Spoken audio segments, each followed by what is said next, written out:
তো পাঞ্জাবিদের একজন ধর্মীয় নেতা আছে, নাম হলো তার গুরু নানক। আমাদের কোনো ধর্মীয় নেতা আছে না নাই? আমাদের ধর্মীয় নেতার নাম কি? একটু মোহাব্বতের সঙ্গে বলেন। আমাদের নেতার নাম মুহাম্মাদুর রাসূলুল্লাহ সাল্লাল্লাহু আলাইহি সাল্লাম। জোরে বলুন আমিন। না আর কোন নেতা আমাদের আছে? আমাদের নেতা হলেন একজন, আল্লাহ তার নাম কোরআন পাকের 22 পারায় সূরা আহজাবে তার নাম কোট করে দিয়েছেন, বিসমিল্লাহির রহমানির রহিম, ওমা মুহাম্মাদুন ইল্লা রাসূলুন ক্বাদ খালাত মিন ক্বাবলিহির রাসূল। জোরে বলুন আল্লাহু আকবার। এই বাচ্চারা, তোমাদের যাদের এখনো পেস্টিস টেস্টিস হয়নি, মান সম্মান যাবে না, আত্মসম্মানে বাধা পাবে না, তোমরা একটু জোরে আওয়াজ দেবে। যাদের বয়স 30-40-এর কোঠা পেরিয়ে গেছে, আমি হাজার বললেও তাদের কণ্ঠের আওয়াজ আমার কান পর্যন্ত আসবে না। তাদের অনেক ঝামেলার ব্যাপার আছে, মর্যাদার ব্যাপার, আত্মসম্মানের ব্যাপার, পেস্টিসের ব্যাপার, হাজার ঝামেলার ব্যাপার দাঁড়িয়ে আছে। তোমরা যখন বড় হবে, পেস্টিস টেস্টিস হবে, তখন আর বলতে হবে না, চাচা দাদার মতো চুপ করে থাকবে। এই জন্য একটু জোরে আওয়াজ তুলে বলো আল্লাহু আকবার। তিরমিজি শরীফের হাদিস, আল্লাহ নবী বলছেন, মুয়াজ্জিন মসজিদে যখন আজান ধ্বনি দেয় প্রথম কি শব্দ ব্যবহার করে? আলহামদুলিল্লাহ। নামাজ না পড়লেও শব্দটা কানে শুনে মুখস্থ। ঠিক বললাম না? বললো না? নামাজ না পড়লেও শব্দটা দৈনন্দিন 5 বার করে মাইকের মাধ্যম দিয়ে মসজিদ থেকে শোনার কারণে এ শব্দটা আমাদের মুখস্থ হয়ে আছে। ঠিক কি না? আল্লাহু আকবার শব্দটি হলো আরবি ভাষা, এর বাংলা অর্থ হলো আল্লাহ মহান, আল্লাহ শ্রেষ্ঠ, আল্লাহ বড়। আল্লাহর উপরে আর বড় কেউ নাই। নবীজি সাল্লাল্লাহু আলাইহি ওয়াসাল্লাম বলছেন, মুয়াজ্জিন মাইকে যখন আযান শুরু করে আর আল্লাহু আকবার ধ্বনি যখন 2 বার জবান দিয়ে উচ্চারণ করে, ইবলিস শয়তানের গায়ে বিষ লাগা মতো হয়। কি লাগা? ইবলিস শয়তানের গায়ে বিষ লাগা মতো হয়। আযান যতদূর পর্যন্ত যায় শয়তান তার ভিতরে আর থাকতে পারে না। তাহলে আজকের আওয়াজ আল্লাহু আকবার বলে আসতে দিলে শয়তান এখান থেকে যাবে? শয়তান যাবে না। এজন্য যত জোরে আওয়াজ তুলবেন শয়তান দূর হয়ে এই মজলিস ছেড়ে পালিয়ে চলে যাবে।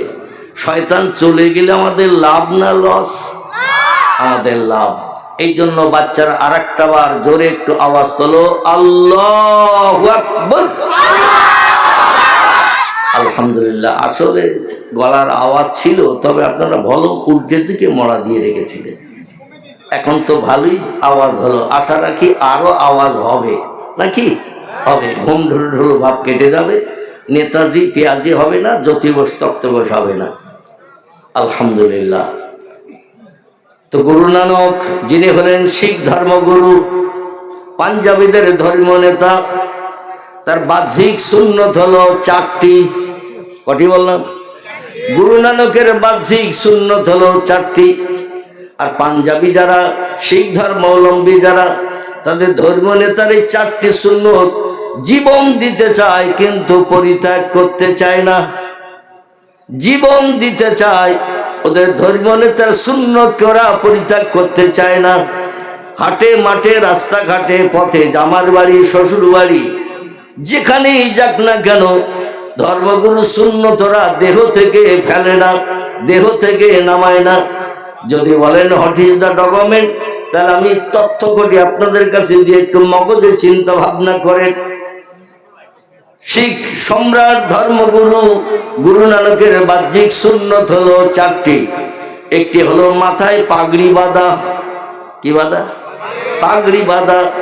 2 নম্বরে সুন্নত হলো পাগড়ির ভিতরে কিছুটা চুলের একটা বেনি বিবনি গাঁথা।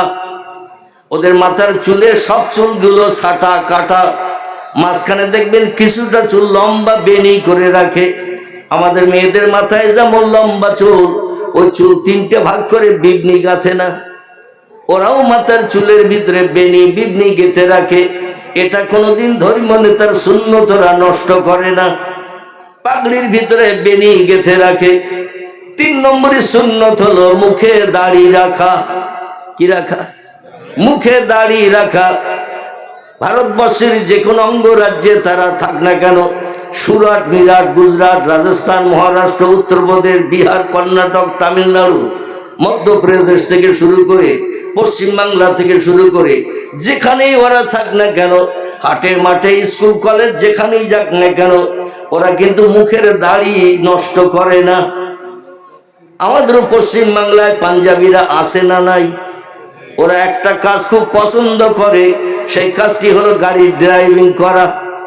ওরা গাড়ি চালানো কাজটা পছন্দ করে বেশি, যে রাজ্যেই থাক না কেন গাড়ির স্টারিং ঘোরায়, কিন্তু ওদের মাথায় থাকে পাগড়ি। তিন নম্বরে সুন্নত হলো মুখে থাকে দাড়ি। তাহলে আর বাকি কটা? আলহামদুলিল্লাহ।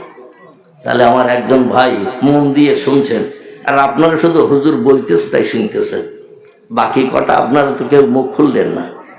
আর একটি সুন্নত হলো বাকি, সেই সুন্নতটির নাম হলো দুই হাতে দুটি বালা পরিধান করা। মেয়েরা যেমন হাতে চুড়ি পরে, ও পাঞ্জাবিরা দুই হাতে দুটো করে বালা পরিধান করে রাখে। ঠিক বললাম না ভুল বললাম?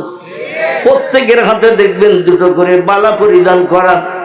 এটা হলো শিখ সম্রাট ধর্মগুরু গুরু নানকের বাহ্যিক সুন্নত। আমাদের পয়গম্বরেরও বাহ্যিক সুন্নত হলো চারটি। কি বললাম? আমাদের ধর্মীয় নেতার বাহ্যিক সুন্নত হলো শিখেদের মতো চারটি। আবার ভাইরা, একটি হলো মাথায় টুপি দেওয়া, দুই নম্বর হলো টুপির উপরে পাগড়ি বাঁধা, তিন নম্বর হলো মুখের দাড়ি রাখা, চার নম্বর হলো হাঁটুর নিচে লম্বা জামা পরিধান করা।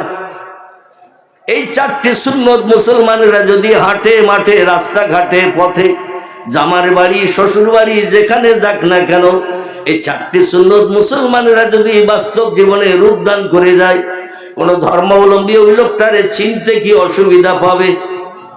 যে কোনো ধর্মাবলম্বী দেখলেই চিনতে পারবে লোকটি অ্যাজ এ মুসলমান। ঠিক কি না?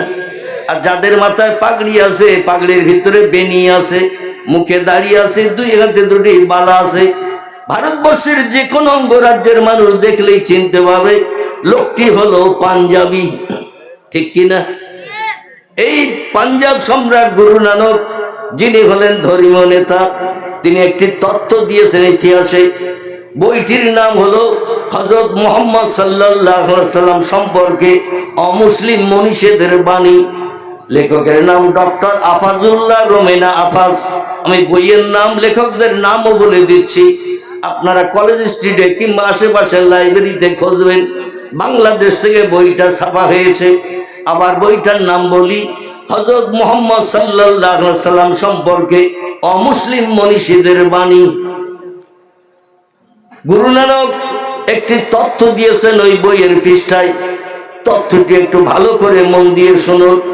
গুরু নানক বলছেন, সাধু সমাজকারক ব্রাহ্মণ, গাজী, পীর ও কুতুবগণ অশেষ উপকার করাইতে পারবেন যদি তারা ইসলামের নবীর প্রতি একটু ভক্তি ভরে দরুদ শরীফ পাঠান। জোরে বলুন একটু মারহাবা। আবার তত্ত্বটা শুনুন। গুরু নানক বলছেন, সাধু সমাজকারক ব্রাহ্মণ, গাজী, পীর ও কুতুবগণ অশেষ উপকার করাইতে পারবেন যদি তারা ইসলামের নবীর প্রতি একটু ভক্তি ভরে দরুদ শরীফ পাঠান। জোরে বলুন একটু মারহাবা। গুরু নানক বলেন নাই সময় সুযোগ হাতে পেলে রামকৃষ্ণ পরমহংসদেবের নামের জপ জিকির করিও, মহাবীরের নামের তসবিহ পড়িও, আচার্য কেশবচন্দ্রের নামের প্রশংসা করিও। এ কথা গুরু নানক ইতিহাসে বর্ণনা করেন নাই। তিনি বলছেন, সময় সুযোগ যদি একটু হাতে পাও, ইসলামের নবী মুহাম্মদ রাসূলুল্লাহর মহব্বতে একটু বেশি বেশি করে দরুদ শরীফ পড়ে নাও। আমি আপনাদের কাছে জিজ্ঞাসাবাদ করি, হাসরের মাঠ যেদিন সংগঠিত হবে, আল্লাহ পাক দুনিয়াকে ধ্বংস করে যেদিন হাসরের মাঠ বানাবেন, সেদিন কে কার উপকার করবে একটু বলেন তো দেখি। আল্লাহ কোরআনে বলছেন, সেদিনকার খবর শোনো। বিসমিল্লাহির রহমানির রহিম। ইয়াউমা ইয়াফিরুল মারউ মিন আখিহি ওয়া উম্মিহি ওয়া আবিহি ওয়াসাহিবাতিহি ওয়া বানিহি ওয়াল আখির। ও পৃথিবীর মানুষ, হাসরের মাঠে হাজির হওয়ার আগে আমার সত্যবাণী কোরআনের তত্ত্বটা একটু মগজে অ্যাডজাস্ট করে নিয়ে নাও। আমার সত্যবাণী কোরআন যার শুরুতে ইন্ট্রোডাকশন, সূচনা ভূমিকাতে আমি একটা তথ্য দিয়ে আমার কোরআনের বর্ণনা শুরু করেছি। বিসমিল্লাহির রহমানির রহিম। যালিকাল কিতাবু লা রাইবা ফিহি। জোরে বলুন একটু আল্লাহু আকবার। আল্লাহ বলেন যে আসমানি লৌহে মাহফুজের সংরক্ষিত মিষ্টি মধুর সত্যবাণী, সত্য কথা, সত্য ভাষা, যেটি আমি তোমাদের মগজ ধোলাই করার জন্য পৃথিবীতে প্রেরণ করেছি, নাযিল করেছি। তানজিলুম মির রাব্বিল আলামিন। আমি কোরআন নাযিল করেছি তোমাদের পরওয়ারদিগার আলাম স্রষ্টার তরফ থেকে। জোরে বলুন আমিন। আল্লাহ কোরআনের মাধ্যম দিয়ে যদি কোনো জ্ঞান অর্জন করতে চাও, ব্রেন মগজ ধোলাই করতে চাও, কোনো যন্ত্রপাতি বানাতে চাও, প্রযুক্তির যুগে যদি সুখে শান্তিতে বিবি বাচ্চা নিয়ে বসবাস করতে চাও, আমার কোরআন তেলাওয়াত করো। কারণ কোরআনের ভিতরে এমন জ্ঞান আমি ভরে দিয়ে দিয়েছি, কিয়ামত পর্যন্ত আর নতুন কোনো কিতাব দেখতে হবে না, নতুন কোনো বই পড়তে হবে না। আমার কোরআন তোমাদের জন্য কিয়ামত পর্যন্ত এনাফ, তোমাদের জন্য কিয়ামত পর্যন্ত যথেষ্ট। জোরে বলুন একটু সুবহানাল্লাহ। শুধু তাই নয়, আল্লাহ বলছেন লা রাইবা ফিহি। আমার কোরআনের ভিতরে যত বিষয়ে তথ্য পরিবেশন করা হয়েছে, নবী আম্বিয়াদের জীবনী কোট করা হয়েছে, ওলিয়া উলিয়াদের জীবনী বর্ণনা করা হয়েছে, অতীতকালের ইতিহাসের কথা। তোমরা যখন পৃথিবীতে ছিলে না, এই পৃথিবীতে কি ঘটনা ঘটেছে তোমাদের আন্ডা বাচ্চা বাপদাদা চাচাও জানে না। হাজার হাজার বছর আগে পৃথিবীতে কি ঘটনা ঘটেছে। আল্লাহু হাইয়ুন কাইয়ুম। আমি আল্লাহ অতীতে ছিলাম, বর্তমানে আছি, ভবিষ্যতও থাকবো। সে আল্লাহ আমি সামিউম বাসির, সব কিছু দেখতে পাই, সব কিছু শুনতে পাই। সেগুলো বাস্তব দেখেছি, বাস্তব শুনেছি, সেগুলো কোরআনে কোট করে দিয়েছি অতীতকালের ইতিহাস সম্পর্কে তোমাদের জ্ঞান নেওয়ার জন্য। সে যুগে আমার সঙ্গে সম্পর্কচ্যুত যারা হয়েছিল, তাদের সঙ্গে আমি আল্লাহ কি ব্যবহার করেছিলাম, আমি শেষ যুগের মহামানব মোহাম্মদ রাসূলুল্লাহর মাধ্যম দিয়ে তোমাদের অবগত করানোর সুযোগ করে দিয়ে দিলাম। আল্লাহ কোরআন পাকের 27 পারায় একটি সূরা কোট করে দিয়েছেন। সূরাটির নাম হলো সূরাতুল ওয়াকিয়া। কি নাম বললাম? সূরাটির নাম হলো সূরাতুল ওয়াকিয়া। এই সূরা ওয়াকিয়া আল্লাহ বলছেন ইন্নাহু লাকুরআনুন কারীম ফি কিতাবিম মাকনুন লা ইয়ামাসসুহু ইল্লাল মুতাহহারুন তানজিলুম মির রাব্বিল আলামিন। জোরে বলুন আল্লাহু আকবার। আল্লাহ বলেন কোরআনের ঘটনা বলি, কোরআনের ভিতরে বিজ্ঞান, দর্শন, ইঞ্জিনিয়ার, ডাক্তারি, মাস্টারি যা কিছু তোমরা পরবর্তীতে পড়বে, আমি শুরুতে জানিয়ে দিলাম যা কিছু এর ভিতরে ভরা আছে। একটা অক্ষরের ভিতরে সবসময় ছন্দ নয়, একটা তথ্যের ভিতরে কোনো মিথ্যা নাই। জোরে বলুন একটু সুবহানাল্লাহ। কালের করাল গতিতে পৃথিবীতে আমরা অনেক ধর্মগ্রন্থ দেখতে পাই। কারো নাম বেদ, কারো নাম পুরাণ, কারো নাম গীতা, কারো নাম ভগবত, কারো নাম রামায়ণ, কারো নাম মহাভারত, কারো নাম জিন্দাবাস্তা, কারো নাম মনুসংহিতা, কারো নাম উপনিষদ, কারো নাম ত্রিপিটক, কারো নাম বাইবেল, এবং কারো নাম তৌরিত, কারো নাম জব্বুর, কারো নাম ইনজিল। এইভাবে যত ধর্মগ্রন্থ পৃথিবীতে আছে, কালের করাল গতিতে মানুষের কাছ থেকে অনেক দূরে সরে চলে গেছে। মানুষ আর ধর্মগ্রন্থের গায়ে হাত লাগায় না। প্রত্যেকটি মানুষের চিন্তা ভাবনা অতীতকালের ধর্মগ্রন্থ বর্তমান মডার্ন যুগে আর চলবে না। বর্তমান শিক্ষার যুগে, জ্ঞানের যুগে, বিজ্ঞানের যুগে পূর্ণ ধর্মগ্রন্থ আর চলবে না। কিন্তু আমাদের কোরআন কি ওই ধর্মগ্রন্থের মতো বাদ দেওয়া যাবে? আমার ভাইরা, এই পৃথিবীতে যত ধর্মগ্রন্থ আছে 24 ঘন্টার ভিতরে কটা মানুষ তাতে হাত দেয় আল্লাহই বেশি জানেন। আল্লাহ পাক আমাদের কল্যাণের জন্য যে ধর্মগ্রন্থ পাঠিয়েছেন তার নাম হলো আল কোরআন। দৈনন্দিন মাদ্রাসায় কোরআন শরীফ সকাল সন্ধ্যা বিকাল দুপুর তেলাওয়াত হয় না? হয় না? একটু জোরে বলেন। তেলাওয়াত হয়। এই কোরআন কিয়ামত পর্যন্ত যতদিন পৃথিবীতে থাকবে ততদিন মানুষ তেলাওয়াত করবে। দুনিয়া ধ্বংসের কিছুদিন আগে আল্লাহ পাক কোরআনের হরফগুলো উঠিয়ে নেবেন আসমানে। কোরআন আসমানে না ওঠা পর্যন্ত পৃথিবীতে পশ্চিম দিকে সূর্যোদয় হবে না, পূর্ব দিকে সূর্য অস্তমিত হতে যাবে না, দুনিয়া ধ্বংস হবে না। ইসরাফিলের সিংহারের ফুৎকারে গাছপালা পাহাড় পর্বত উড়িয়ে নিয়ে সাগর ভরাট হবে না।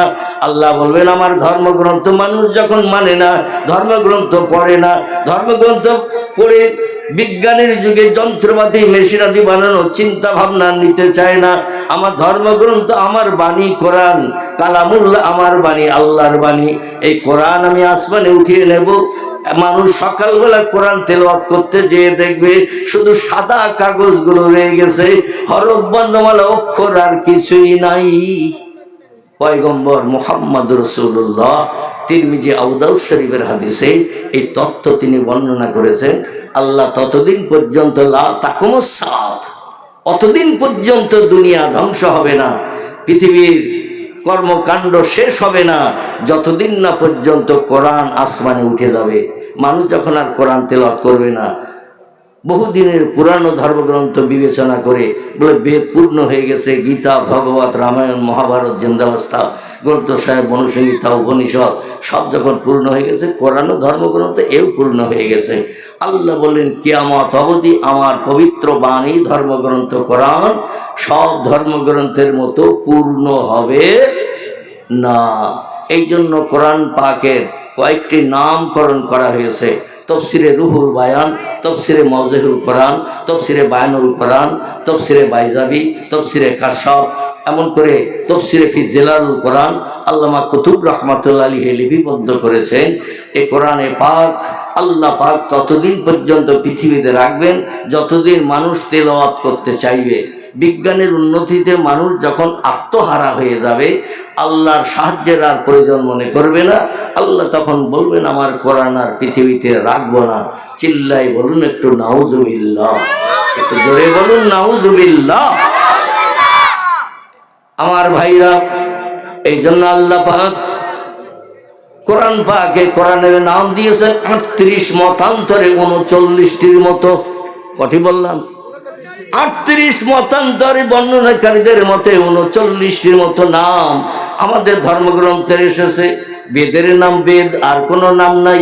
পুরাণের নাম পুরাণ, একটাই মাত্র নাম। গীতার নাম গীতা, একটাই মাত্র নাম।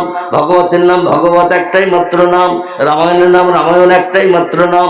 মহাভারতের নাম মহাভারত, একটাই মাত্র নাম। জিন্দাবাস্তার নাম জিন্দাবাস্তা, একটাই মাত্র নাম। মনুসংহিতার নাম মনুসংহিতা, একটাই মাত্র নাম। উপনিষদের নাম উপনিষদ, একটাই মাত্র নাম। কিন্তু আমাদের ধর্মগ্রন্থের নাম দেয়া হয়েছে 38 মতান্তরে 39টির মতো। আমি গোটা কয়েক নাম আপনাদের কাছে বলি, তাহলে মগজের দুশ্চিন্তা দূর হয়ে যাবে। কোনো বা নাম কোরআন শরীফ, কোনো বা নাম কোরআন মজিদ, কোনো বা নাম দোয়া, কোনো বা নাম শেফা, কোনো বা নাম জেকের, কোনো বা নাম ফুরকান, কোনো বা নাম নূর, কোনো বা নাম হুদা, কোনো বা নাম কোরআনুল কারীম। এইভাবে নাম এসেছে 39টির মতো। এই 39টি নামের ভিতরে একটি নাম এসেছে কোরআনুম মাজিদ। কি নাম বললাম? একটু কথা বলেন। যদি কথা না বলেন তো আমি দেব কি করে? একটু কথা বলবেন, তাহলে আমার শুনতে ভালো লাগবে, কিছু দিতে ভালো লাগবে। আর যদি বলেন হুজুর সুলাইমান নবীর মতো আমরা চোখ আলগা করে বসে থাকবো, তাহলে আসলে সুলাইমান নবীর মতো ঘুমিয়ে থাকবো। যদি এরকম ট্রেনিং যদি আপনাদের থাকে পয়গম্বর সুলাইমান নবীর মতো, যিনি মরিয়ে দাঁড়িয়েছিলেন চোখ আলগা করে 6 মাসের উপরে। ক মাস? 6 মাসের উপরে। জেনেরা কাজ করছে, বাইতুল মুকাদ্দাস বানাচ্ছে। কি বানাচ্ছে? বাইতুল মুকাদ্দাস বানাচ্ছেন। পৃথিবীর 3 নম্বরের পুরানো মসজিদ। যদিও এই 3টি দামি মসজিদের ভিতরে বাইতুল মুকাদ্দাস হলো একটা মসজিদ। কাবা শরীফের চতুর্দিকে যে মসজিদ আছে একে বলা হয় মসজিদুল হারাম। কি বলা হয়? মসজিদুল হারাম। এই মসজিদে 1 রাকাত নামাজ পড়লে 1 লক্ষ রাকাত নামাজ পড়ার সব বান্দার আমল নামায় জুটে যাবে। জোরে বলুন একটু। এরপর আর একটি মসজিদ আছে, পয়গম্বর 53 বছর বয়সে মাতৃভূমি ছেড়ে যখন ইয়াসরিবের দেশে চলে গিয়েছিলেন, কম বেশি 600 কিলোমিটার মতো রাস্তা পাহাড়ের সাইড দিয়ে ঘুরে ঘুরে যেতে, তখন দূরত্ব ছিল 600 কিলোমিটার। বর্তমান যুগের সৌদি সরকার যেখানে রাস্তা সোজা সড়ক বানাতে যে পাহাড় পড়েছে, যেখানে পাহাড়ের ভিতরে সুড়ঙ্গ বানিয়েছে ইঁদুরের চালার মতো, 3 কিলোমিটার 4 কিলোমিটার পর্যন্ত পাহাড়ের ভিতর দিয়ে ইঁদুরের চালার মতো সুড়ঙ্গ বানিয়ে দিয়েছে। এইখানে রাস্তার দূরত্ব কমে গেছে। বর্তমান মক্কা থেকে মদিনার দূরত্ব 430 কিলোমিটার রাস্তা। কতটা বলা? 430 কিলোমিটার রাস্তা। তো পয়গম্বর তার জীবনের 53 বছর বয়সে যখন মক্কা নগরী থেকে আল্লাহর হুকুম তামিল করে হিজরত করে ওই ইয়াসরিবের দেশে গিয়েছিলেন, যে দেশটির পূর্ব নাম ছিল ইয়াসরিব, পরবর্তীতে নামকরণ করা হয়েছে আল্লাহর হুকুমে, নামটি হলো আল মদিনাতুল মুনাওয়ারা। জোরে বলুন একটু সুবহানাল্লাহ। ওই মদিনায় যে পয়গম্বর, যারা পয়গম্বরের হাতে হাত দিয়ে কলেমা পড়ে ঈমান এনে মুসলমান হলো, আল্লাহর নবী তাদের আল্লাহ প্রেমের মত্ত করার জন্য, আল্লাহর প্রেমে আসক্ত করার জন্য, আল্লাহর সঙ্গে সম্পর্ক গাঢ়তর তৈরি করার জন্য পয়গম্বর নিজ হাত দিয়ে একটা মসজিদ বানিয়েছিলেন ওই মদিনায়। মসজিদটির নাম হলো মসজিদে নববী। কি নাম বললাম? মসজিদটির নাম হলো মসজিদে নববী। বিশ্ব নবী খেজুরের পাতার বেড়া দিয়ে, মানে ডাটার পাতার মাঝখানে যে মোটা ডাটা, এই ডাটা দিয়ে বেড়া বানিয়ে আর খেজুরের গুড়ি কেটে কেটে এমন করে কোনায় কোনায় দিয়ে প্রথম দেওয়াল তৈরি করে মসজিদ বানিয়েছিলেন। বর্তমানে সৌদি সরকার উন্নতি সাধন করতে করতে এখন মসজিদটা এত বৃহৎ আকার হয়ে গেছে, 7,25,000 মানুষ একসঙ্গে জামাতে নামাজ পড়ার সুযোগ পায়। কত বললাম? 7,25,000 মানুষ এখন এই মসজিদে জামাতে নামাজ পড়ার সুযোগ পায়। পয়গম্বর বলছেন, আমার হাতে গড়া মসজিদে আমার উম্মত কিয়ামত পর্যন্ত যদি 1 রাকাত নামাজ পড়ার সুযোগ পেল, আল্লাহ পাক তার নামামলের থলিতে 50,000 রাকাত নামাজ পড়ার সব আল্লাহ লিপিবদ্ধ করে দেবেন। একটু জোরে বলা যাবে না সুবহানাল্লাহ? পৃথিবীতে আরেকটি পুরানো বড় মসজিদ আছে। এই মসজিদটি হলো সিরিয়ার প্যালেস্টাইন। কোথায় বললাম? সিরিয়ার দেশে, এই সিরিয়ার দেশের প্যালেস্টাইন জেরুজালেম বলে একটি জায়গা, এইখানে একটি মসজিদ আছে। মসজিদের ভিত গেড়েছিলেন যিনি, তার নাম ছিল পয়গম্বর দাউদ আলাইহিস সালাম। কি নাম বললাম? পয়গম্বর দাউদ নবী ভিত তৈরি করেছিলেন। ভিত তৈরির পরে আল্লাহ আজরাইলকে দিয়ে তার প্রাণনাশ করে পৃথিবীর মোহমায়া পরিত্যাগ করিয়েছিলেন। এই দাউদ নবীর 12 মতান্তরে 15টি পুত্র সন্তান ছিল। কোন তফসির কারক লিখেছেন 12টি, কোন তফসির কারক লিখেছেন 15টি। আমি 15 না বলে 12টি ধরে একটু কম ধরি, নাকি একটু কম ধরি। এই 12টি ছেলের ভিতরে কনিষ্ঠ ছিলেন যিনি ছোট ছেলে, তার নাম ছিল পয়গম্বর সুলাইমান। কি নাম বললাম? পয়গম্বর সুলাইমান ইবাদত বন্দেগী উপাসনা করে আল্লাহকে এত রাজি করে ফেলেছিলেন, জিন জাতি পর্যন্ত তার বশ্যতা স্বীকার করতে বাধ্য হয়েছিল। পিঁপড়েরা কি কথা বলতো, পয়গম্বর সুলাইমান তার প্রত্যুত্তর দিতে পারতেন। মাছেরা কি কথা বলতো, পয়গম্বর তা শুনে বুঝতে পারতেন। পাখিরা কি বলতো, পয়গম্বর তা বুঝতে পারতেন।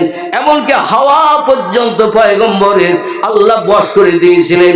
বিনা ড্রাইভারে, বিনা ইঞ্জিনে, বিনা তেলে পয়গম্বর সুলাইমান নবী ওনার রাজ সিংহাসনকে আল্লাহ পাক বশ করে দিয়েছিলেন।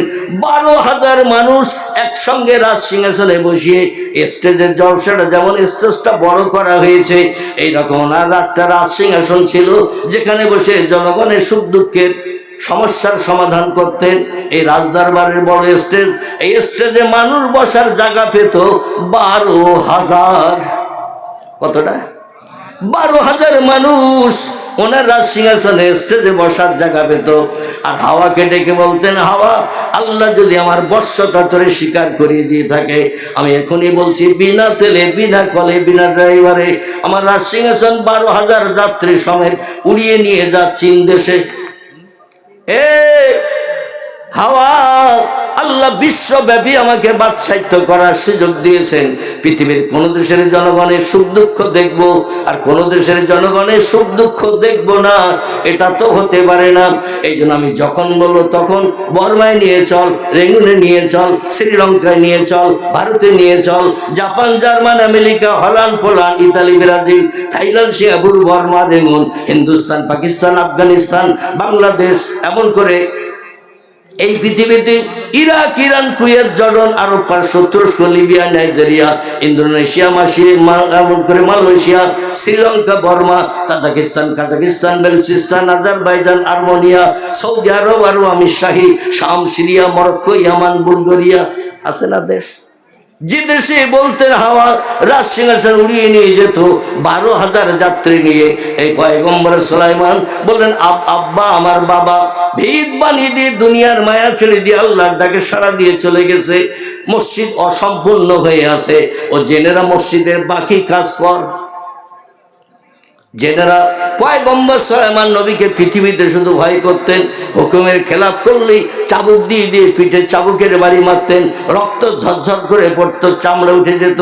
তাই যখন তিনি কাজ দেখতে আসতেন, এমন করে জেন জাতিরা মানে ডবল 3 ডবল কাজ করা নিয়ে কাজ চালাতো। পয়গম্বর যখন রাজ দরবারে বাড়ি ফিরে যেতেন, ওরা তখন একটু হাফ টাইম করতো, রেস্ট নিত।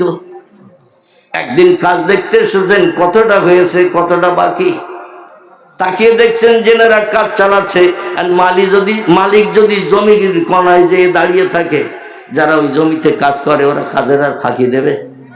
কারণ কাজের ফাঁকি দিলে তো ওই মজুরি কার নেবে না, বলবে অন্য জায়গায় চলে যাও। এই জন্য উনি কাজ দেখছেন, জেনেরা কাজ করছে, তো অটোমেটিক কাজ দেখছে। আজরাইল আলাইহিস সালাম এসে বলছে আসসালামু আলাইকুম। ওয়ালাইকুম সালাম। মানান তামাইসমোকা ইয়া আখি, কে আপনি? মিশরের দেশের লোকজন তো আমি কম বেশি চিনি, আমার রাজদরবারে আসে সুযোগ সুবিধা বাস্তব জীবনের উদ্যানের জন্য, অভাব-অনটন দূর করার জন্য আমার কাছে সাহায্য চাই। আমি তাদের দেখি, তাদের কম বেশি চিনি, তোমার তো এই দেশে কোনোদিন দেখিনি। উনি বললেন আনা মালিকুল মউত, আনা মুখমেদুস সৌদ, আমি হলাম হরিষি বিষাদ অনয়নকারী, স্ত্রী সন্তানকে বিধবা এতিম করাই, আমার নাম হজরতে আজরাইল। কি নাম? আজরাইল। আজরাইল। তো সুলাইমান পয়গম্বর বলছে আইনা তাজহাবি আখি, ও ভাই তুমি হঠাৎ কোন পাড়ে যে কান্নার রোল চালু করতে যাচ্ছ? মানে যে পাড়ায় প্রাণনাশ করবে সে পাড়ার মানুষ কাঁদবে না? আপনজন আত্মীয় স্বজন যারা থাকবে তারা তো আব্বা মারা গেছে, মা মারা গেছে, ভাই মারা গেছে, দাদা মারা গেছে, আপনজন কাঁদে না? তো সুলাইমান বলছে তুমি কোথায় কান্নার রোল চালু করতে যাচ্ছ? সুলাইমান বললেন আল্লাহ পাক আমাকে পাঠিয়েছেন পৃথিবীতে একজন ব্যক্তির প্রাণনাশ করতে। তাম পৃথিবী ঘুরে ঘুরে আজ আপনার সঙ্গে সে সাক্ষাৎ করেছি। বলছেন কেন? বলে এই জন্য সাক্ষাৎ করেছি যার প্রাণনাশ হবে তার বাবার নাম দাউদ, ছেলের নাম সুলাইমান। আমি খুঁজে দেখলাম সুলাইমান নাম পাই কিন্তু বাবার নামের সঙ্গে মিল হয় না, আবার বাবার নাম পাই ছেলের নামের সঙ্গে মিল হয় না, তাই তাদের প্রাণনাশ করতে পারি নাই। খুঁজে আমি পেলাম আপনার নামের সঙ্গে বাবার নামের সঙ্গে অ্যাডজাস্ট এক, এই জন্য আপনি রেডি হন, এখনই প্রাণনাশ হবে। সুলাইমান বলছে মাথা তোর গরম আছে নাকি? দেখতে পাচ্ছিস না কাজ চলতেছে, তাও মানুষ কাজ করছে না, জেন জাতিরা কাজ করছে, ওদের দিয়ে কাজ করাচ্ছে, আর আমি মারা গেলে ওরা কাজ ফেলে তুই চলে যাবে। এই জন্য অন্য কোন সুলাইমান আছে সেখানে যেয়ে দেখ। আল্লাহ অত মাথা গরম না, নাউজুবিল্লাহ, দেখ তার ইবাদতের ঘর মসজিদ তৈরি হচ্ছে, আর আমার প্রাণনাশ করিয়ে মসজিদ এমন করে অক্ষত রেখে দেবে, পরিপূর্ণ হবে না। এটা আল্লাহ কোনোদিন এরকম ভুল কাজ করেন না, নাউজুবিল্লাহ। এই জন্য অন্য কোন সুলাইমানের প্রাণনাশ করতে বলেছে। দেখ আজরাইল বলছেন আল্লাহ লা সাক্ষা ফিহে, আমি সেই খোদার কসম খেয়ে বলছি আল্লাহ যার প্রাণনাশ করতে পাঠিয়েছেন সে ব্যক্তি আপনি। জোরে বলেন সুবহানাল্লাহ। তো সুলাইমান পয়গম্বর বলছেন আল্লাহ যদি আমার প্রাণনাশ করতে তোরে পাঠিয়ে দিয়ে থাকে, তাহলে আল্লাহর কাছে দিয়ে আমার একটা মনের প্রস্তাব রাখ। উনি বলছেন মা সাআলাকা ইয়া আখি, কি প্রস্তাব রাখতে হবে বলুন?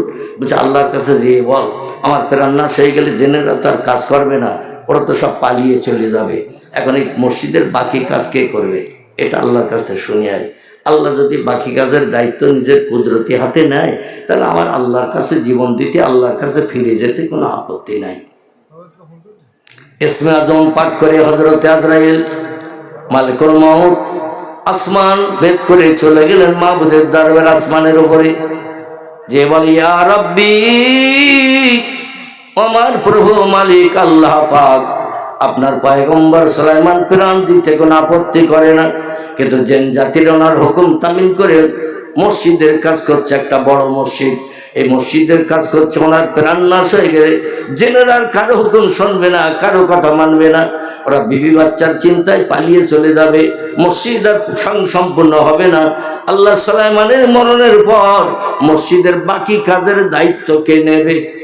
আল্লাহ বলেন আজরাইল আমার পয়গম্বর সুলাইমানের যে বল, সুলাইমানের প্রাণ নাশের পরে মসজিদের বাকি কাজের দায়িত্ব আমি আল্লাহ নিলাম। জোরে বলুন একটু সুবহান। আজরাইল এসে বললেন যে আপনার ইন্তেকালের পরে মসজিদের বাকি কাজের দায়িত্ব আল্লাহ নেবেন, ওয়াদা করেছেন। উনি বললেন আল্লাহু আকবার, তাহলে আমি আর বাড়ি যাব না, বিবির সঙ্গে সাক্ষাৎ করব না, ছেলেদের সঙ্গে কোনো কথা বলবো না, রাজ দরবারে হিসাব নিকাশ কারো কাছে আর বুঝিয়ে দিতে যাব না। আল্লাহ যখন আমার প্রাণ নাশ করতে পাঠিয়েছে এখনই মরণ কর। আজরাইল বললেন যেভাবে দাড়িতে লাঠি ঠেকিয়ে দাঁড়িয়ে আছেন, চোখ আলগা করে মসজিদের কাজ দেখছে, ওইভাবে দাঁড়িয়ে থাকেন, ওই অবস্থায় প্রাণ নাশ করব। প্রাণ নাশ হয়ে গেল। 6 মাস কাজ চলাচ্ছে, জেনেরা রাত দিন 24 ঘন্টা কাজ চলার পর জেনেরা বলছে কাজ তো কমপ্লিট। এই মসজিদটা 1,75,000 মানুষ একসঙ্গে জামাতে নামাজ পড়তে পারে। জোরে বলুন সুবহানাল্লাহ। আপনাদের মসজিদের থেকে ছোট মসজিদ তো ওটা, কথা বলেন। 1,75,000 মানুষ একসঙ্গে জামাতে নামাজ পড়ার সুযোগ পায়। এইরকম একটা মসজিদ বানিয়েছিলেন পয়গম্বর সুলাইমান। মরণের পরও দাড়িতে লাঠি ঠেকিয়ে 6 মাস চোখাল কাটছিলেন। যেনারা বলে খিদেও লাগে না, পিপাসাও লাগে না, ঘুমও লাগে না, বিবি বাচ্চার কথা মনেও হয় না, শুধু কাজই দেখতেছে। আল্লাহ বলেন মরণের পরে ওই অবস্থায় আমি কাজ করিয়ে নিচ্ছি জেনেদের, কারণ আল্লাহ আলিমুন বিজাতিস সুদূর, আমি আল্লাহ সব জানি, সব খবর রাখি। বান্দার অন্তরে কি মনে মনে আলোচনা করে সেটাও আমি জানি।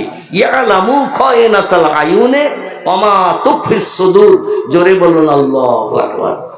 আল্লাহ বলছেন রাতের গভীরে, রাত 12টা-1টার সময় রাতের গভীরে বারান্দায় বসে চিন্তা করছো কার পুকুরে জাল ফেলে মাছ ধরবে, কার কলার কাঁদি কেটে নিয়ে আসবে, কোন বিধবার দরজার কড়া নাড়া দিতে যাবে, টাকার বিনিময়ে জীবন যৌবনের ক্ষুধা নিবৃত্তি করে বাড়ি আসবে।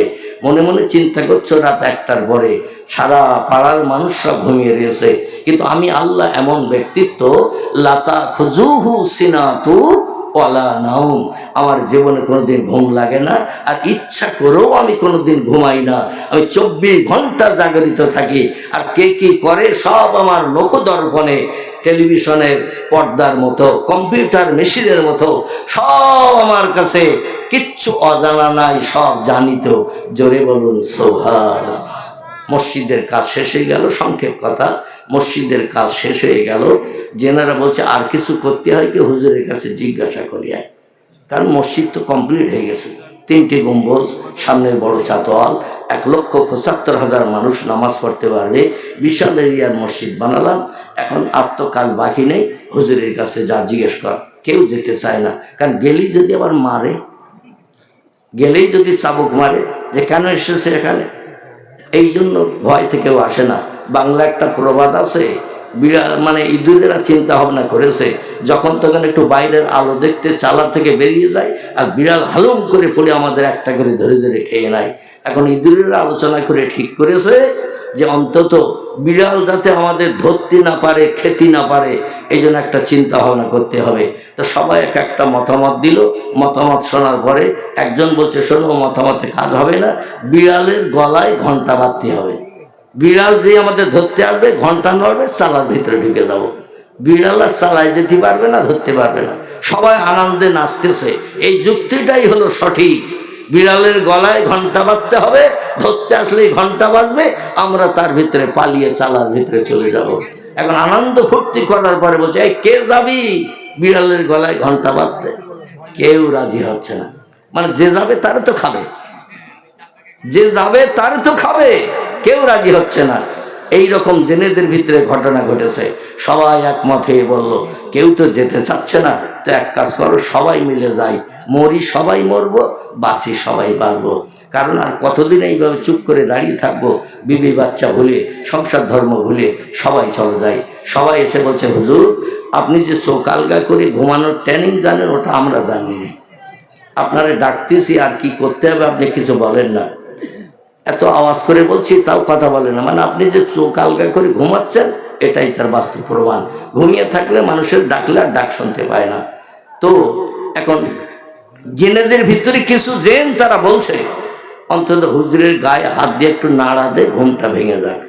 আর কে গায়ে হাত দেবে এই নিয়ে সলা পরামর্শ হচ্ছে। বল মাছ যখন খেতে হবে আমাদের ভবিষ্যৎ জীবনের সুখের জন্য, তো অন্তত চলো 2-4 জন মিলে একসঙ্গে হাত ধরে নাড়া দেয়। অন্তত একজনের মারলে মার বেশি হবে, আর 2-5 জনের মারলে উনি একটু কষ্ট পাবে, মার কম হবে। এই চিন্তা ভাবনা নিয়ে হাত ধরে নাড়া দিয়েছে, আর লাঠি ভেঙে হুড়মুড় করে পড়ে গেছে। জেনেরা তো কান্না শুরু করেছে।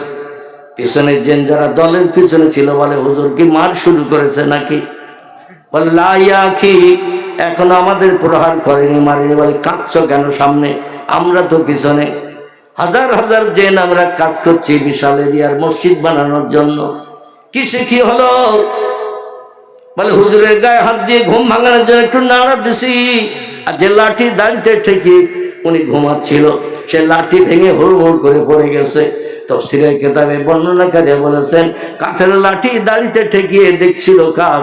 কিছুদিন কাঠ এক জায়গায় রাখলে দেখবেন ঘুন পোকা লাগে, উই পোকা লাগে, উই পোকা লেগে তলাটা খেয়ে ফেলেছে, কমজোর হয়ে গেছে।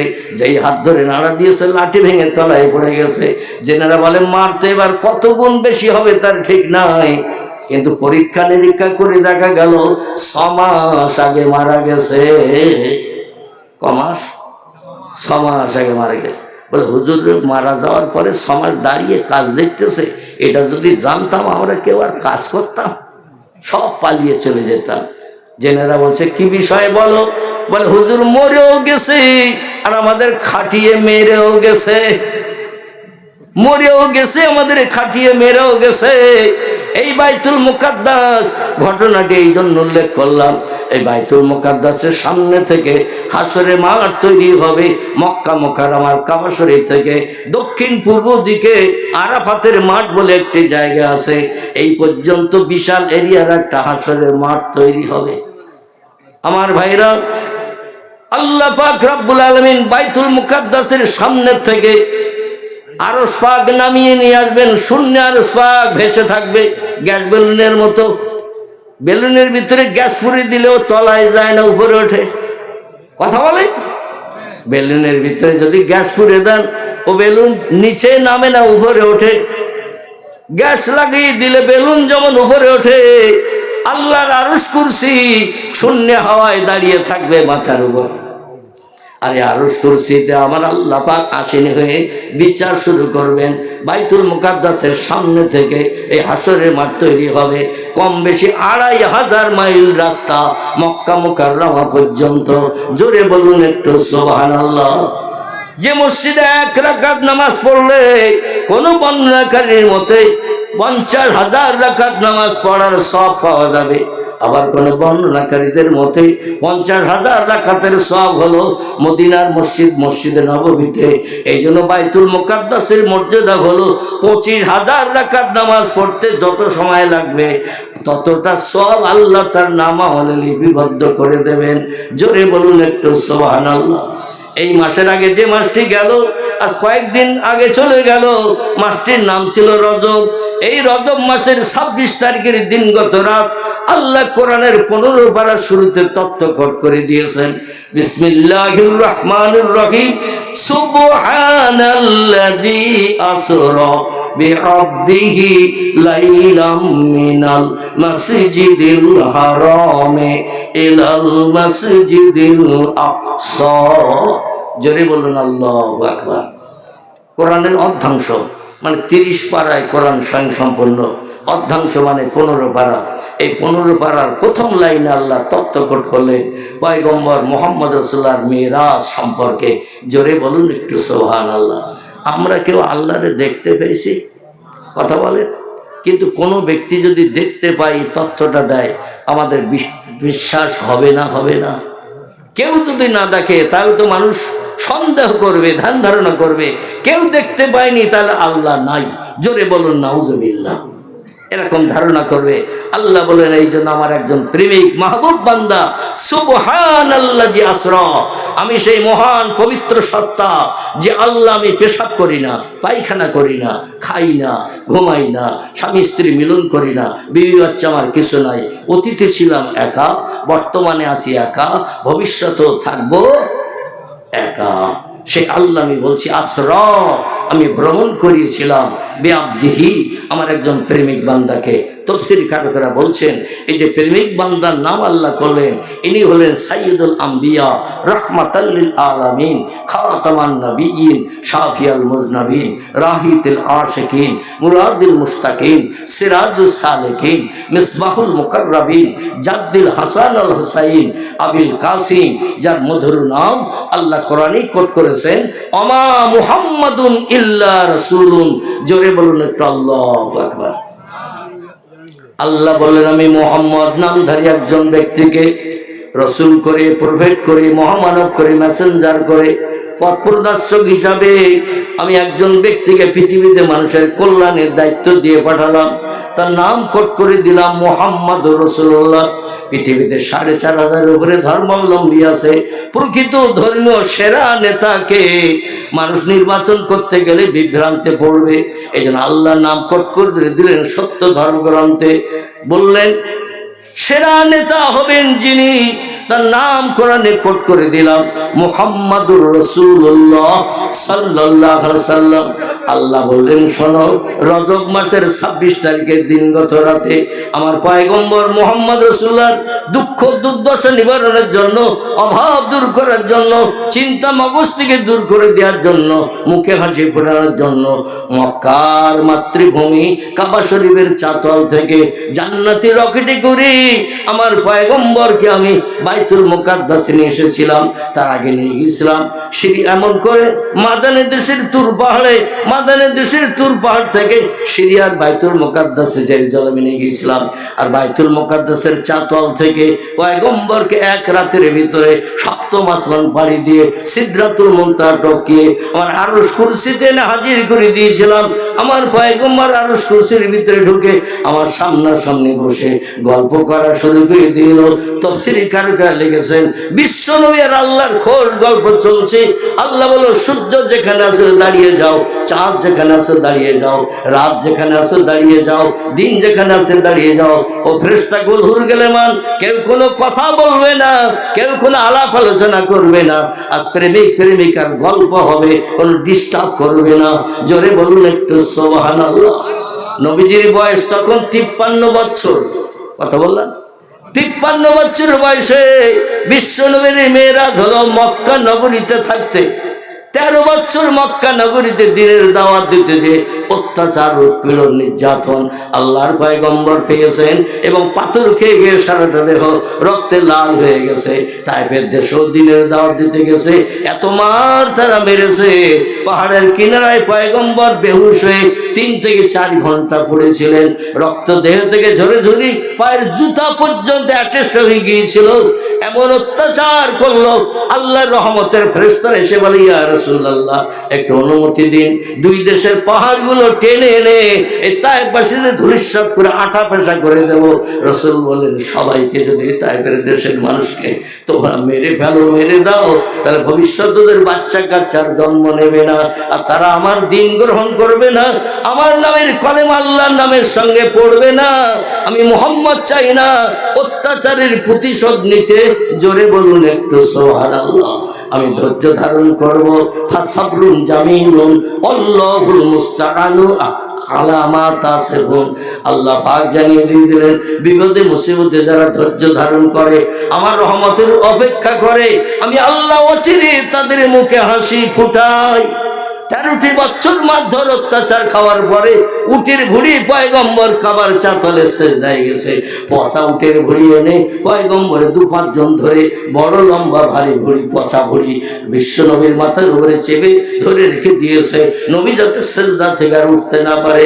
এত ঘাত প্রতিঘাত খেয়েছে। পয়গম্বর বলে, আল্লাহ আমার মাতৃভূমির মানুষ আমারে যত মারে মারুক, যত গালি দেয় দিক, আমি যেন অধৈর্য প্রকাশ না করি। আল্লাহ আমারে ধৈর্য ধরার তৌফিক দেবেন, ওদের বিরুদ্ধে যেন কোনো মন্তব্য আমি না করি। জোরে বলুন একটু সুবহানাল্লাহ। দেখতে দেখতে 13 বছর যখন হয়ে গেল, আমার আল্লাহ পাক ডেকে বললেন, ইযহাব ইয়া জিবরিল ইলা রাসূলিহি, এ ফেরেশতা জিবরিল, আমার পয়গম্বর নিরাশার আশায় আমার উপরে তাওয়াক্কুল করে ভরসা করে আছে। সারা দেহ পাথর খেয়ে খেয়ে বসন্তের দাগের মতো দগদগে ঘা হয়ে গেছে। দেহের এমন কোনো জায়গা নাই যেখানে পাথরের আঘাত খায় নাই, দগদগে ঘা হয়ে গেছে। পয়গম্বর বিছানায় শুলে পাশ ফিরতে পারে না। ঐতিহাসিকরা সিরাত ইবনে হিশামে তথ্য লিপিবদ্ধ করা হয়েছে, হযরতে মা খাদিজাতুল কুবরা রাদিয়াল্লাহু আনহা বিশ্বনবীর পিঠের তলায় নরম হাত দুখানা ঢুকিয়ে দিয়ে আস্তে আস্তে উঁচু করে পাশ ফিরিয়ে দিতেন। নবী বলতেন, খাদিজা রে, এই বিপদের দিন আমার পাশে যদি তুমি না থাকতে, আমি মুহাম্মদ রাসূলুল্লাহ অধৈর্য প্রকাশ করে হয়তো শত্রুদের প্রহারের কারণে দিনের দাওয়াত ভুলে যেতাম। আমার আল্লাহ বলেন, কেউ যখন তোমার পাশে নাই, তোমার 2 জন আপনজন ছিল মক্কায়। একজন হলেন আলী রাদিয়াল্লাহর বাবা, নাম ছিল তার আবু তালেব। আরেকজন ছিলেন খোয়াইলিদ দুহিতা, বিশ্ব নবীর জীবনের প্রথম সাথী, যার নাম ছিল হযরতে মা খাদিজাতুল কুবরা। আল্লাহ পাক বিশ্ব নবী বয়সের 50 বছর বয়সে এই 2 জন আপনজনকেও প্রাণনাশ করিয়ে বিদায় করিয়ে দিলেন। নবী মারধর খেয়ে ঘরে আসে, চোখের পানিতে বুক ভাসায়। নবীর সাহারা দেওয়ার আর কেউ নাই, খাদিজাও দুনিয়ায় বেঁচে নাই। বিশ্ব নবীর চাচা, আপন চাচা আবু তালেব আর বেঁচে নাই। আলী রাদিয়াল্লাহর বাবা ছিলেন, এই আলী রাদিয়াল্লাহর ভাইতে ছিলেন 3 জন, কারো নাম আলী, কারো নাম জাফর, কারো নাম আকিল। এরা সবাই কলেমা পড়েছে। আলী রাদিয়াল্লাহর একটি বোন ছিল, তার নাম ছিল উম্মে হানি, তিনিও কলেমা পড়ে মুসলমান হয়েছেন। কিন্তু যে আবু তালেব 8 বছর 6 মাস 16 দিন বয়স থেকে 50 বছর বয়স পর্যন্ত নবীজিকে একই ইউনিটভুক্ত করে রেখে সেবা যত্ন করেছেন, সেবা যত্ন করেছেন। আমার ভাইরা পয়গম্বর মুহাম্মদ রাসূলুল্লাহকে সেবা যত্ন করেছেন। এই 2 জনকে একই বছরে আল্লাহ বিদায় করে দিলেন। নবী আর কারো কাছে সাহারা পায় না, কারো কাছ থেকে যুক্তি বুদ্ধি পায় না, সান্ত্বনা পায় না। আল্লাহ বলেন, দুনিয়ার কোনো মানুষ সান্ত্বনা দিলে আপনাকে খুশি করতে পারবে না, সঙ্গে আমি আল্লাহ আপনারে সান্ত্বনা দেব আমার নূরে তাজলির চেহারা দেখিয়ে। জোরে বলুন একটু সুবহানাল্লাহ। বিশ্বনবী আল্লাহর সামনে বসে গল্প শুরু করলেন, সংক্ষেপ কথা। গল্প করতে করতে তাফসীরকাররা লিখেছেন 25 মতান্তরে 27 বছরের লম্বা মেয়াদ পয়গম্বর মুহাম্মদ রাসূলুল্লাহ আল্লাহকে নিয়ে গল্প করেছিলেন একটানা। জোরে বলুন একটু সুবহান। আল্লাহ বলেন, হাবিব যত দাবি করবেন পূরণ করব, তবে আমি একটা দাবি আপনার কাছে রাখবো। আপনি আপনার উম্মতদের ভালোবাসেন, উম্মতদের জন্য রাতের ঘুম কামাই করে কাঁদেন। আপনার উম্মতেরা যাতে আমার জান্নাত হালাল বানাতে পারে, এজন্য আমি 2টি তোহফা গিফট আপনার উম্মতের জন্য আমি পুরস্কার স্বরূপ দান করব। আপনি কি নেবেন? রসুল বলেন, আল্লাহ আমি তো উম্মতের চিন্তায় 24 ঘন্টা বিভোর থাকি, চোখের পানিতে বুক ভাসায়। উম্মতের অপরাধমূলক কাজ দেখলে আল্লাহ এদের নিয়ে কি করে আমি জান্নাত হালাল বানাবো। এই জন্য আল্লাহ বলেন, আপনার উম্মত যাতে জান্নাত হালাল বানাতে পারে, এই জন্য আমি 2টি গিফট আপনার উম্মতের জন্য দেব। ওরা যদি পুরস্কার 2টি পছন্দ করে, বাস্তব জীবনে রূপদান করে, তাহলে ওদের জাহান্নামের আগুনে কেউ পোড়াতে পারবে না। আল্লাহ পাক বললেন, 2টি গিফট অনুদানের একটির নাম হলো নামাজ, একটির নাম হলো রমজানের রোজা। জোরে বলুন সুবহানাল্লাহ। আচ্ছা দিচ্ছি। আমার ভাইরা, আমি সংক্ষেপ করছি কারণ রাত গভীর হয়ে গেছে। এই রকম গভীর রাত্রে, তারপর শীতকালীন সময়, এখন বেশি লম্বা রাত ওয়াজ করলে মানুষ বসতে চাইবে না, প্রত্যেকে কর্মব্যস্ত, ক্লান্ত, মানে বিভিন্ন কাজে দিনের বেলা জর্জরিত থাকে, রাতের বেলা একটু বিশ্রাম নিতে হবে। এই জন্য দেখতে দেখতে রাত সম্ভবত 1:45 বেজে গেছে। দোয়া সাবরেসানি করতে করতে আলহামদুলিল্লাহ হয়তো 2টোও বেজে যেতে পারে। এই জন্য আমি আপনাদের কাছে বলছি, নবীজের 2টি তোহবা গিফট পৃথিবীতে আমাদের জন্য এনেছিলেন। একটির নাম হলো নামাজ। আমরা 5 ওয়াক্ত নামাজ মরণের দিন পর্যন্ত বাস্তব জীবনে রূপদান করে আদায় করব। সকলে বলুন একটু আমিন, একটু জোরে বলুন আমিন। যার নামাজ নাই তার কিচ্ছু নাই। অনেকে বলে আমার মন ভালো, নামাজ পড়ি না তো কি হয়েছে, আমি নামাজ পড়ি না তো কি হয়েছে, আমার মন ভালো। রাসূল বলছেন, যে লোকটি ইচ্ছাকৃত নামাজ কাজা করে, নামাজ পরিত্যাগ করে, ফাকাত কাফার, ও লোকটি কাফের হিসাবে বিবেচিত হবে। হাসরে কোনোদিন জান্নাত হালাল বানাতে পারবে না। এবং বছরে 11 মাস আল্লাহ বলছেন খাও দাও আনন্দ করো ফুর্তি করো, কিন্তু আমি একটা মাস তোমাদের পরীক্ষা নেওয়ার জন্য, যাচাই করার জন্য আমি কেমন মালিক তোমরা কেমন গোলাম, এই যাচাই করার জন্য 1 মাস তোমাদের দিবালকে অনাহারা থাকার নিয়ম দিলাম। ইয়া আইয়ুহাল্লাযীনা আমানু, আল্লাহ পাক কোরআন পাকে তত্ত্বকর করে দিলেন, কুতিবা আলাইকুমুস সিয়াম, তোমাদের জন্য রমজানের রোজা ফরজ করে দিয়ে দিলাম। এই রোজা 1 মাস তোমরা রাখবে। সূর্য উদয় থেকে নিয়ে অস্তমিত হওয়া পর্যন্ত দাঁতে কোনো দানা কাটবে না, কোনো পানি পান করবে না। সন্ধ্যার পরে সূর্য যখন অস্তমিত হয়ে যাবে, ইফতারের সময় হবে, তোমরা খাও। তবে রমজান মাসে যা কিছু খাবে তোমাদের ট্যাবলেট ওষুধ রাখবে না। আমি আল্লাহ তোমাদের শেফায়ে কুল্লিয়া দান করে সুস্থ রেখে দেব। জোরে বলুন সুবহানাল্লাহ।